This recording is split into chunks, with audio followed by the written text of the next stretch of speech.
Hey there, welcome back. I'm Veronica, and this is the Essential Astrology broadcast. I come live every Monday here on Instagram and on Facebook, so I'm so glad you're here to join me. Lots going on this week, so let's get to it. Last week I was traveling, and I had a really hard time doing the broadcast when it wasn't on Monday. And that actually makes sense because Saturn was starting to slow down, and Saturn rules time and our routines and how we move about the world and get work done. So it makes sense that when I was taken out of my routine, I had a really hard time doing the same things I normally do. So this is a great time to consider your routines and how you're treating your routines and how you're doing your work in the world, because Saturn is going retrograde tonight on the East Coast. So here's the deal. With Saturn retrograde, it is always a tumultuous time in a sense because it makes us feel a little bit stuck.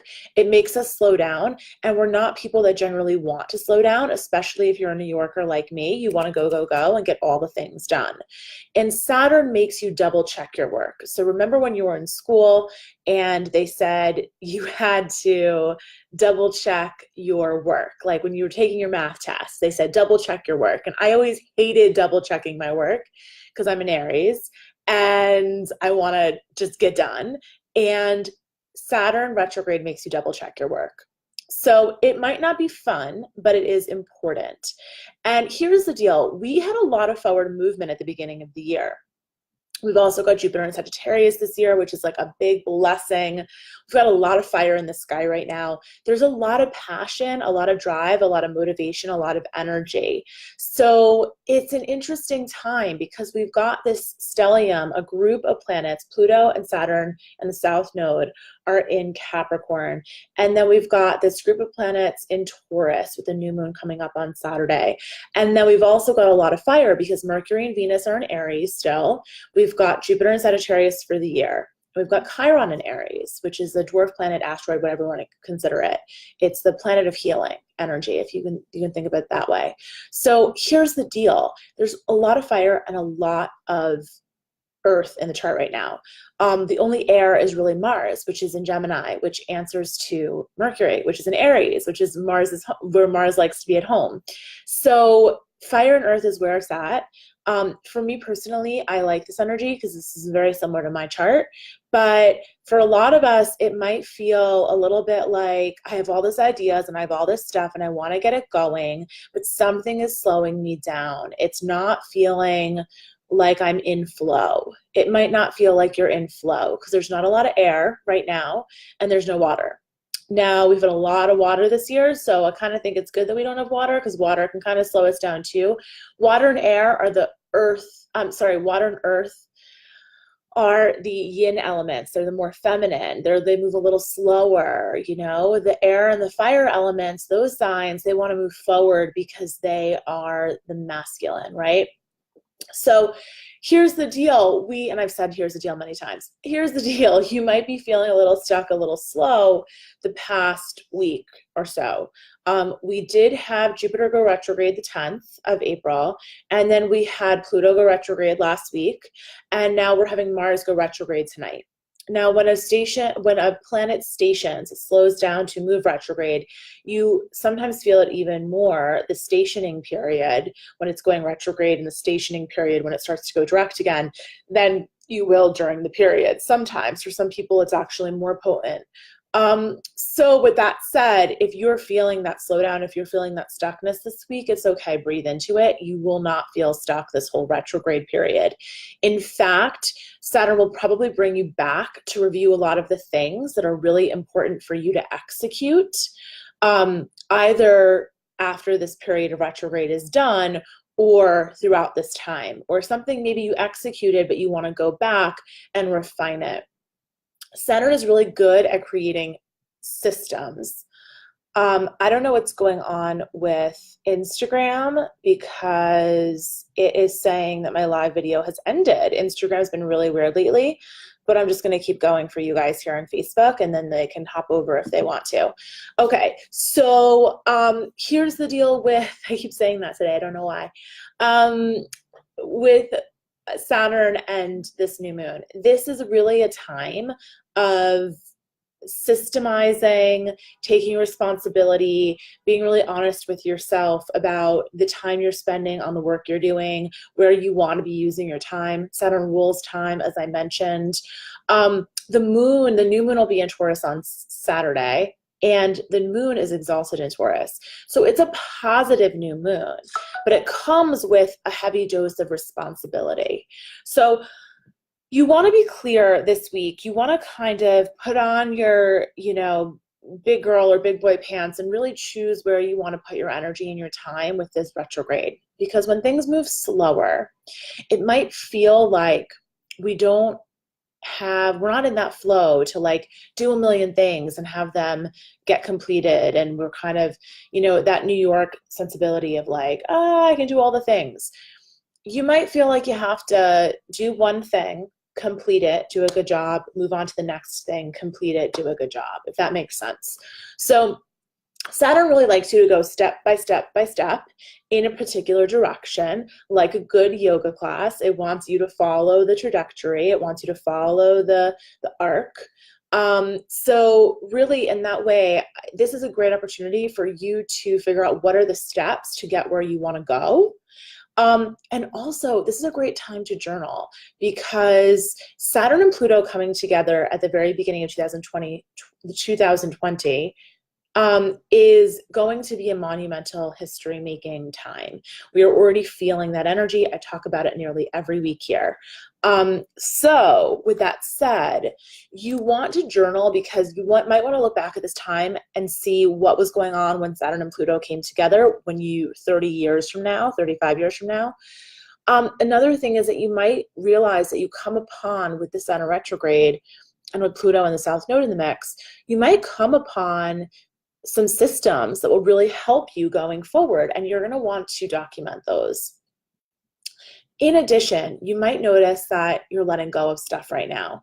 So you might notice that you're really letting go of a relationship, a job, something that's been part of your life for a good amount of time, whether it's this Saturn cycle or the Pluto cycle, Pluto and Capricorn. There's something that's coming to an end inevitably because the South Node is involved. Whenever the South Node is involved, there's a sense of sloughing off the old, letting it go, whether that is you do a big KonMari cleanse, whether that is that you're, cleaning up your diet, whether that is you're cleaning up your friendships, whether that is that you're moving, or, I've just noticed on Instagram, like anecdotally, that a lot of people are moving and a lot of people are letting go of something, whether it's a job, switching careers. There's a sense of letting go whenever the South Node is involved, especially with these outer planets and they're retrograding. So because Pluto retrograded last week and Saturn retrograding this week, there is a sense of, I'm going to review that. Does that still work for me?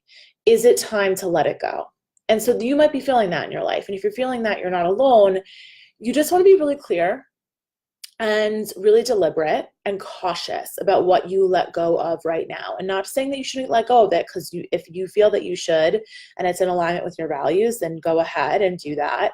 But really be conscientious about it, because the things that you let go of now are not going to come back into your life, because Saturn, Pluto, the South Node, they're not messing around. They're serious, okay? So I wanted to make that note about all the retrogrades. Now, in terms of what else is going on this week, it is definitely a big week, even for our personal inner planets. So Mercury is squaring Saturn on Wednesday. That basically means that Mercury and Saturn, they're not going to agree so much. And Saturn really likes to do things the right way, and Mercury likes to be heard, and it just might be a little uncomfortable. Mercury is in Aries. So to give you an idea of what Mercury in Aries is like, Mercury in Aries is like, I'm going to say what I want to say, and I'm not going to think about the consequences. I'm not going to necessarily think about how it's going to affect other people. As a person with Mercury in Aries, I can tell you that Mercury in Aries is not the most diplomatic. They mean what they say and they say what they mean. So that is the energy that we're all working with this week. When Mercury comes to square Saturn, that's just a little bit uncomfortable. So Saturn is like the father of the zodiac. He's the disciplinarian, and Mercury in Aries is a little bit of a rebel. So, they both want to do it their way, and both of them think their way is the right way. So you might have some challenging conversations, whether it's at work or at home. Mercury is then going to square Pluto on Thursday. So that should all be interesting. Meanwhile, the moon is going to be Aries in this whole time. So we're all going to be a little bit heated, maybe a little aggravated, maybe a little frustrated because we're feeling stuck, maybe a little bit fiery and amped up, okay? And then on Thursday, finally, at the end of Thursday, Mercury will trine Jupiter. So it'll be like a little gift after those two squares. Those two squares are going to be a little bit tough. You might have some tough conversations. And then Mercury will trine Jupiter, and it's going to be like a little blessing, a little gift on Thursday. So that's this week in a nutshell, other than that new moon. So the new moon is going to be on Saturday at the end of the day, in the 6 p.m. hour here in New York City, on the East Coast of the United States. And it should be interesting. The thing with this new moon, the moon is exalted in Taurus, so it likes to be there.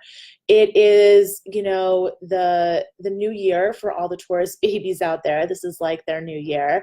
And when the new moon comes to your sun sign, it's kind of like your new year, almost like another birthday. And, it's going to be at 6:46 p.m. on Saturday. I think it's going to be a nice weekend because the moon likes to be in Taurus. Now, there is going to be one thing happening that might put a wrench in that, which is that Mars is going to be opposing Jupiter.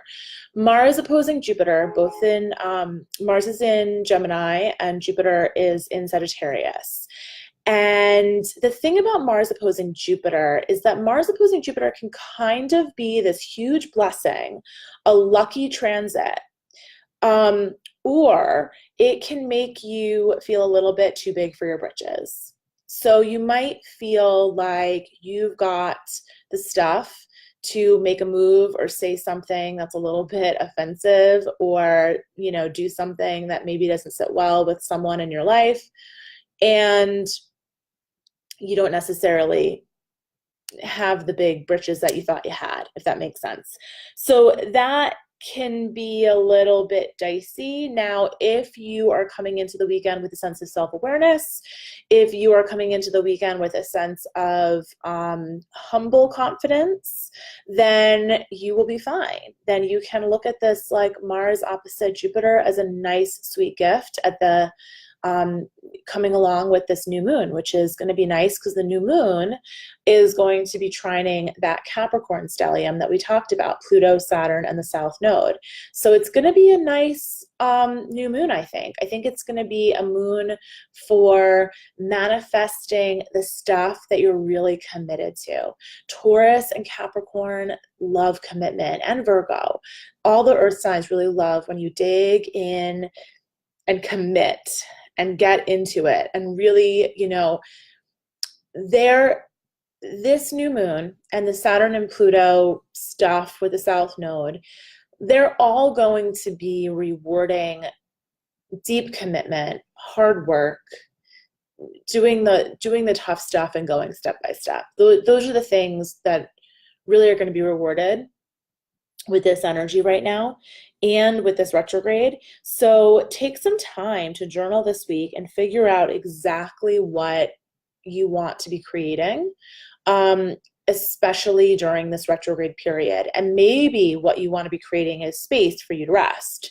Maybe what you want to be creating is going back to the project that you started back at the beginning of the year or the end of last year and putting those finishing touches on it. And Saturn will help you do that. Saturn will help you perfect and make it better than you ever thought it could be. So that's pretty much what we've got going on. Remember that with all this Pluto-Saturn stuff, Pluto is our relationship with power, and Saturn is our relationship with authority, karma, time. So notice those themes coming up in your life as we move forward throughout this year and into next year. Last but not least, I want to tell you that May 6th, I'm starting the Healthy Habits Challenge with my friend Nancy Alder. We're going to be using some doTERRA products that we both use every single day. Saturn retrograde is a great time to recommit to your routine. It's a great time to look at how you use your time. It's a great time to look at what you're committed to.